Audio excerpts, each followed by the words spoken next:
কক্সবাজারের মাঠে মাঠে এখন পাকা রোপা আমন ধান দোল খাচ্ছে। জেলার ৯টি উপজেলায় ব্রি ৪৯, কাটারি, রঞ্জিত, বিনা ১৭ সহ উচ্চ ফলনশীল নানা জাতের হাইব্রিড ধান আবাদ হয়েছে। এবার ফলনও হয়েছে ভালো। জেলায় এরই মধ্যে ২০% জমির ধান কাটা শেষ হয়েছে। এবার মজুরি কম হওয়ায় হতাশ ধান কাটা শ্রমিকরা। ধানের সঠিক দাম পেলে লাভবান হওয়ার আশা করছেন কৃষকরা। ধান একটু কি দাম বাড়াতে হবে, কিন্তু ফসল ভালো হয়েছে। হাজ করতে আসে দিন মজুরি হাম করি সরকারিয়া করে বেতন পাই।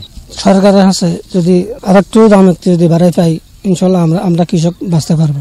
এবার আমন উৎপাদনের লক্ষ্যমাত্রা ছাড়িয়ে যাওয়ার আশা করছে কৃষি বিভাগ। বর্তমানে আমাদের এই জেলায় যে পরিমাণ আমন উৎপাদন হচ্ছে, আমনের ফসলের অবস্থা খুবই ভালো।